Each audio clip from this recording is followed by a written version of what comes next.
Donc dans cette vidéo, je vais vous expliquer le principe d'action-réaction avec différentes expériences. Donc nous pouvons propulser un objet en éjectant de l'air, en éjectant de l'eau ou en éjectant un autre objet. Tout ça va être expliqué en détail dans les différentes vidéos que vous allez voir.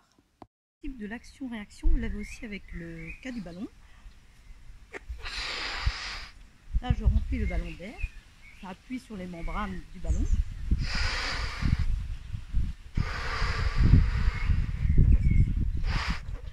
Quand je vais laisser l'air s'échapper, le ballon va exercer une force sur l'air, va le propulser à l'extérieur du ballon, mais aussi l'air, quand il va s'échapper, va exercer une force sur le ballon. Voilà. Alors, en plus grande version, ou ici tendu sur un fil, je vous montrerai mieux tout à l'heure. Ici une petite paille, je lâche la passe qui est ici, il y a un fil qui est tendu entre les deux arbres, et voilà.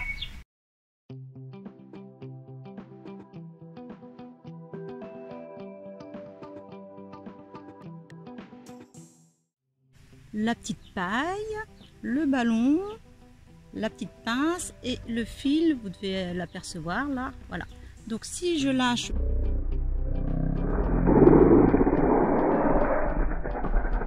nous allons étudier les forces pour comprendre comment le ballon est expulsé. Donc ici, quand l'air va sortir du ballon, ici, l'air qui sort du ballon, le ballon ici exerce donc une force sur cet air, donc c'est la force exercée par le ballon sur l'air, force exercée par le ballon sur l'air, et par réaction, l'air va aussi exercer une force sur le ballon qui va permettre au ballon de partir vers la gauche. Voilà, action-réaction. On va essayer en plus grand. Donc nous allons le faire en plus grand, comme je vous l'ai dit, entre l'arbre qui est là-bas et l'arbre qui est là-bas. J'ai tendu un fil, j'ai mis la petite paille. Là, je vais gonfler le ballon. On veut que ça aille loin. Je prends la pince. La pince, c'est simple, comme ça. Ah, le centre est bon. Donc, un petit bout de scotch. Et je vais, sur ma paille qui est là-bas, de ce côté-là, projeter hop, le ballon à la petite paille. Et vous allez voir.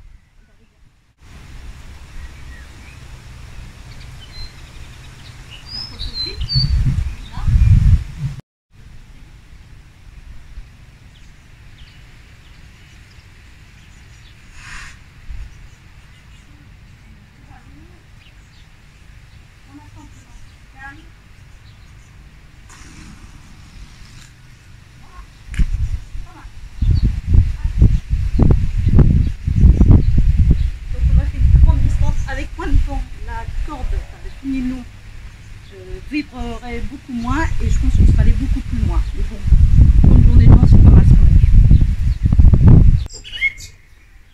Donc maintenant, on va vraiment expliquer le principe de la fusée. Au lieu de le faire aller sur un fil comme ça à l'horizontale, on va le placer comme ceci, de manière à l'élever vers le haut. Donc le gaz, quand il va s'échapper comme ceci, le ballon va expulser le gaz, on va exercer une force sur le gaz. Le gaz, par réaction, va exercer lui aussi une force sur le ballon et va propulser le ballon vers le haut. Donc mon fil de nylon vertical, la masse de conçu, la petite taille est ici. Il faut le mettre dans le bon sens.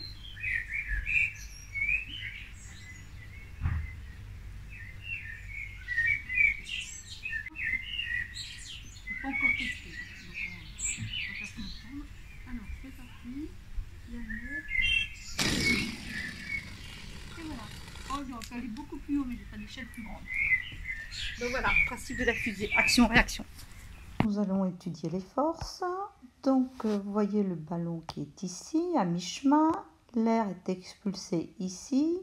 Donc le ballon exerce une force sur l'air à l'intérieur et propulse l'air. Donc c'est la force exercée par le ballon sur le gaz. Là, le gaz et l'air.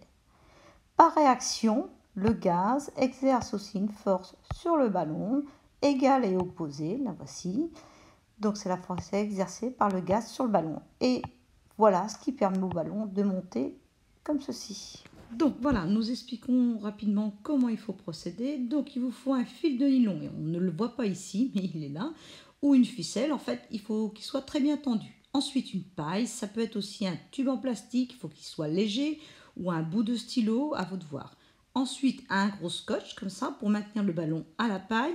Et la pince ici, pour empêcher l'air de sortir, ça vous permet d'installer tranquillement votre système et puis de lâcher l'air quand vous êtes prêt. Voilà, donc amusez-vous, reproduisez ce genre d'expérience, il n'y a aucun souci, aucun danger, c'est rigolo. Et en plus, ça vous fait comprendre la physique. On a le petit chariot ici, et on va gonfler le ballon de manière à ce que l'air va sortir du ballon. Le ballon va exercer une force sur l'air et par réaction, l'air va exercer une force sur le ballon et va permettre à la voiture d'avancer. Donc je gonfle le ballon.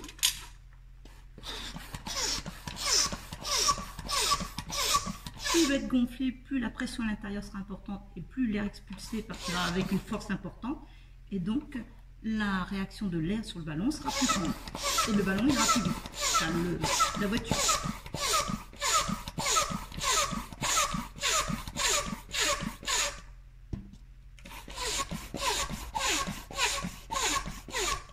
Donc, on va mettre ça dans le bon sens.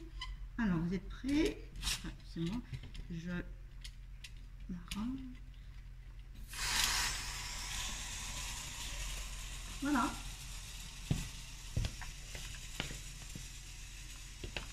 On voit qu'il va assez loin, pof, il rebondit, ah, pas de chance. Allez, on recommence une deuxième fois, mais cette fois-ci dans une pièce un petit peu plus large. On va lancer la voiture, le chariot, on va dire, à réaction. Attention.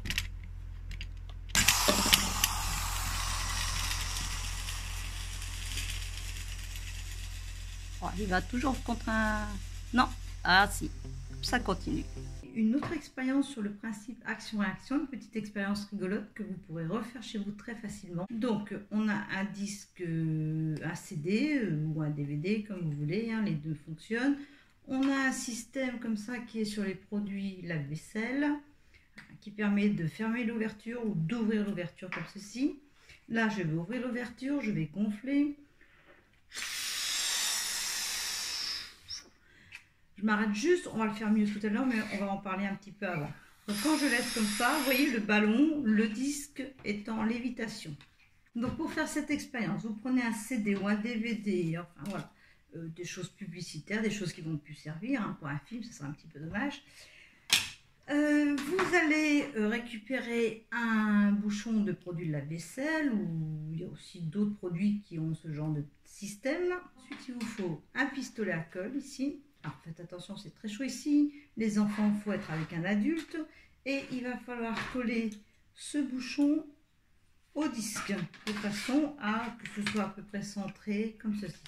Donc là, ça c'est simple, il y a un rond. Je mets ma colle tout autour. Voilà, il faut y aller grossièrement. Un petit peu en dessous. On a repéré où c'était. Et on va remettre tout autour. Il faut tout autour. Il ne faut pas qu'il y ait des fuites d'air. Alors ça sèche assez vite, hein, ce genre de... Il faut mettre relativement vite. Voilà. On en met une petite couche tout autour. Je mets mon ballon. Alors, essayez de bien le mettre, bien centré là. Évidemment, il faut ouvrir pour pouvoir gonfler. En voilà un. Alors, comme vous le voyez ici dans la vidéo, il y a plusieurs modèles, il y a différentes façons de procéder. Je n'ai pas l'intention d'expliquer tout ça ici, puisque le but étant de vous montrer le principe d'action-réaction. Mais pour voir le tutoriel de tous ces modèles, il suffit d'aller sur la petite vidéo, le ballon en lévitation, qui est sur cette chaîne, le Labo Science.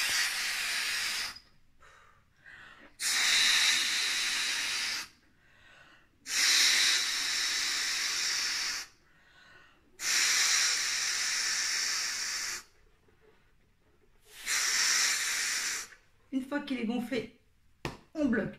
Et voilà, on voit déjà qu'il n'y a pas de sortie d'air. C'est un petit peu gros le ballon. C'est pas mal. Vous voyez.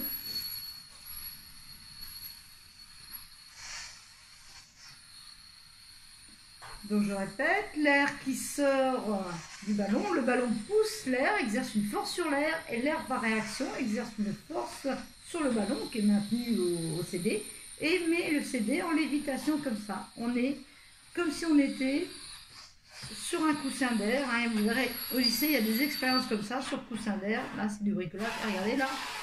Là, bah non, ça marche plus. Il n'y a plus d'air en dessous, ça frotte, il y a des frottements.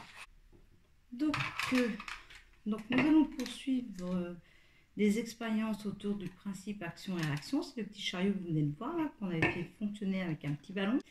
Ici, j'ai mis un petit Lego qui va se coincer à ce niveau-là.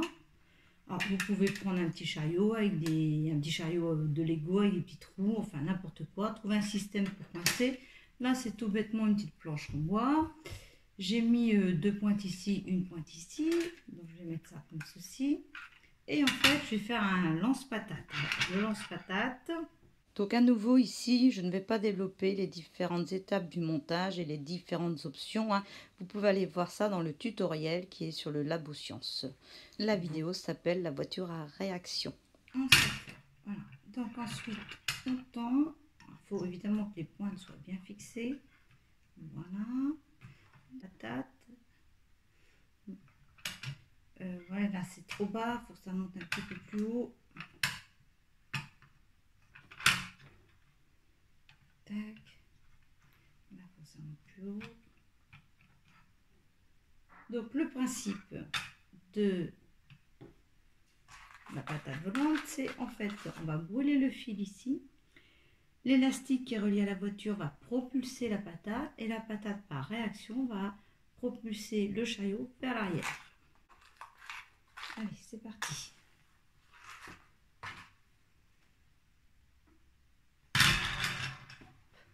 Là, c'est plutôt pas mal. Hein, voilà.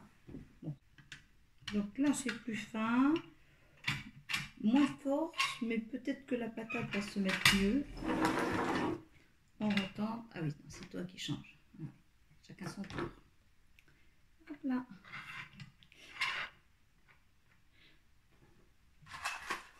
Allez, c'est parti. Alors, ce qu'on peut faire, c'est mettre une planche comme ça et voir jusqu'où ça va. En plus, ça va mieux lisser. Voilà. On va mettre comme ça.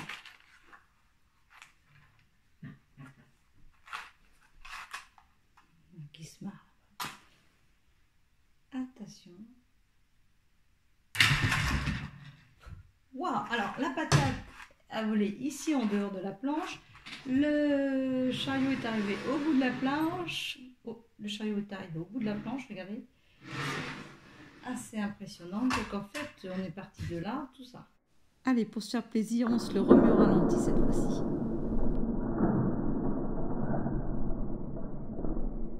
Donc voilà, donc il y a moyen de s'amuser. Un petit chariot, c'est facile à faire. 2 petites pointes dans un bout de bois. Vous trouvez un moyen. Moi, j'ai mis de la super colle ici pour que ça tienne. Des petits chariots ou des petites voitures de... Voilà, il faut que ce soit léger, ça roule très bien quand même. Et une surface qui soit bien comme ça. Action-réaction, ça va être bien expliqué dans la suite. Je vais brûler ici, la boule va partir. Donc quand elle va partir, le chariot par réaction va aller vers l'arrière. Voilà, donc un bon déplacement, la boule est arrivée jusque là-bas. Elle a été bien propulsée et on a à peu près, voilà, comme distance, c'est plutôt pas mal.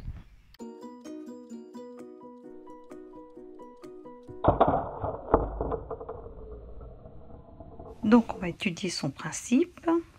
La boule est ici. Là, on brûle le fil. Donc la boule va partir. L'élastique va exercer une force sur la boule. Et l'élastique est relié à la voiture. Donc en quelque sorte, c'est la force exercée par la voiture, donc l'élastique, sur la boule. Par réaction, la boule va exercer aussi une force, cette fois-ci sur la voiture, par l'intermédiaire de l'élastique. Et cette force est égale et opposée, hein, sens contraire, même direction. Donc la voiture va partir en arrière.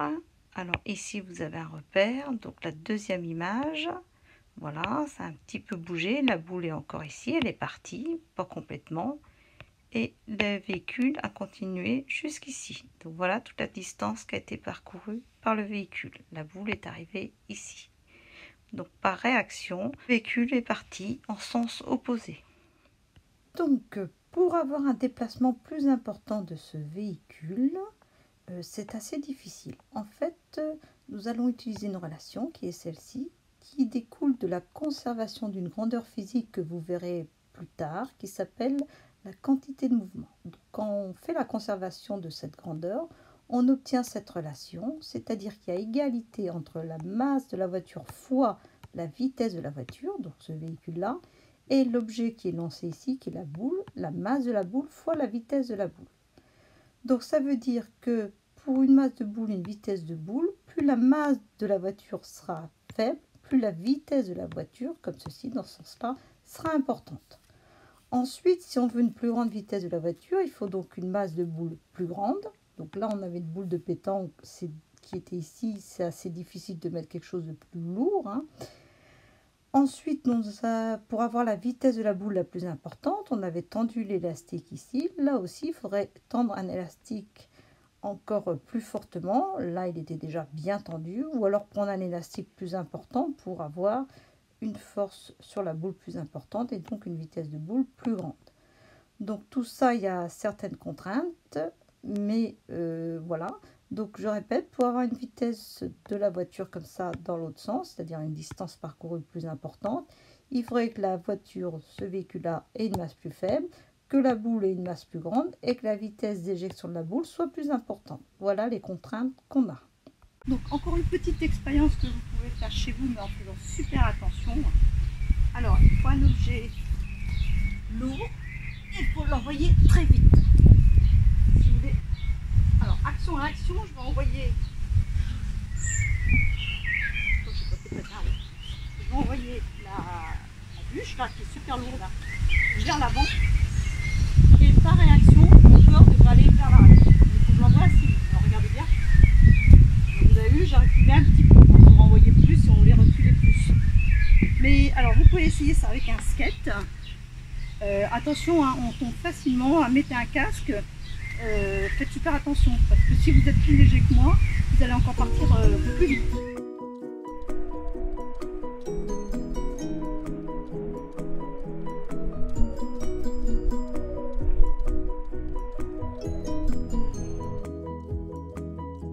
Donc, voilà la souche qui est ici, je m'apprête à la lancer.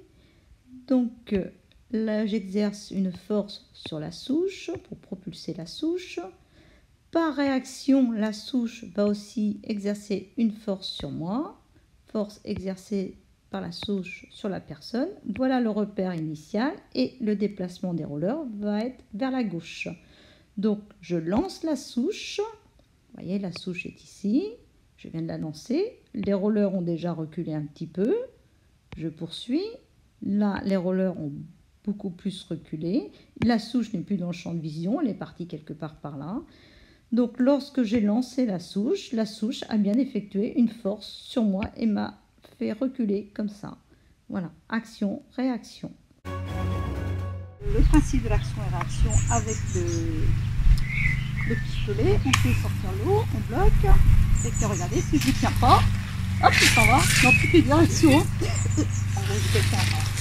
Bon, voilà, on arrête les bêtises. Vous pouvez vous amuser chez vous à ça. Enfin, il y a plein d'expériences autour du principe action-réaction.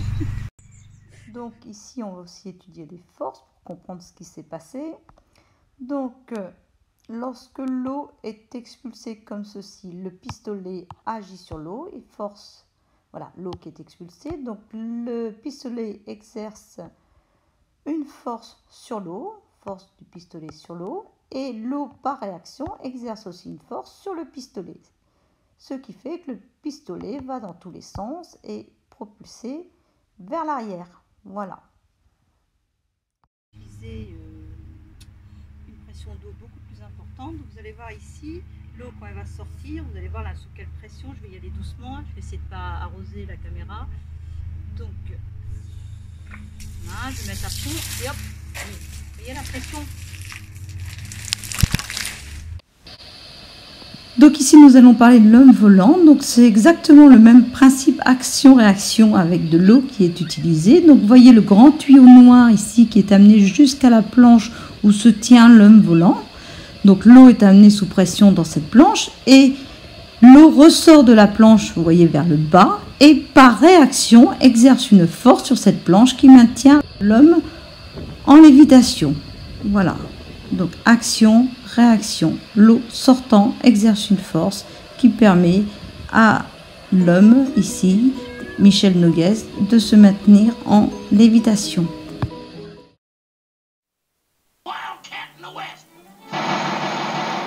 Bon, d'accord, c'est pas très réaliste. Allez, passons à des vraies armes à feu cette fois.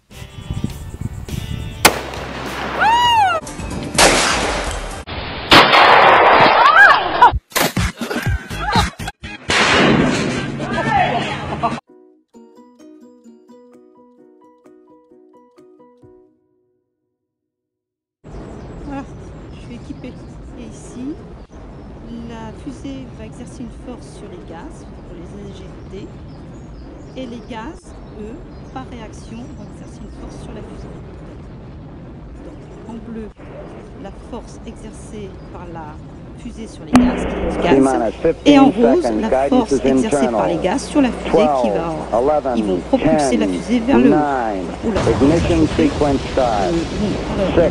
Oula, alors, vous voyez là, en bleu, fusée, les gaz, la force exercée par la fusée sur les gaz, et en rose, la force qui fait décoller la fusée. Comprendre comment la fusée a pu décoller, donc c'est le principe d'action-réaction. Alors, cette fusée ici, quand il s'opère une combustion à l'intérieur, elle expulse du gaz ici, donc la fusée exerce une force sur les gaz, propulse le gaz. Par réaction, le gaz effectue aussi une force sur la fusée. Voilà, cette force est égale mais opposée. Vous voyez, la direction est la même mais le sens est vers le haut alors que l'autre est vers le bas. Donc la force exercée comme ceci va permettre à la fusée de décoller. Donc ensuite, on va s'occuper maintenant de la fusée. Donc si on s'occupe de la fusée, on oublie l'effet sur les gaz. On regarde juste la force exercée par les gaz sur la fusée qui propulse la fusée. Maintenant, si on regarde les autres forces sur la fusée a une certaine masse qui lui fait un certain poids, c'est-à-dire la force exercée par la Terre sur la fusée. Donc force exercée par la Terre sur la fusée. Et on voit que si la force exercée par les gaz sur la fusée est supérieure à la force qui attire cette fusée vers le sol, donc le poids, eh bien la fusée va pouvoir décoller. Bon, maintenant, si on veut qu'elle décolle et qu'elle aille suffisamment loin pour ne plus être attirée par la Terre, il faut une force extrêmement grande ici pour propulser la fusée. Mais là, dans cette situation, la fusée va pouvoir décoller puisque cette force en rose est supérieure à la force exercée par la Terre sur la fusée. Alors sur ce même principe de la fusée, vous pouvez aller voir la vidéo sur la fusée à air comprimé. J'explique comment réaliser une fusée à air comprimé. Elle n'est pas sur cette chaîne directement, mais vous pouvez cliquer sur la petite vidéo sous forme d'étiquette que je vais mettre à la fin.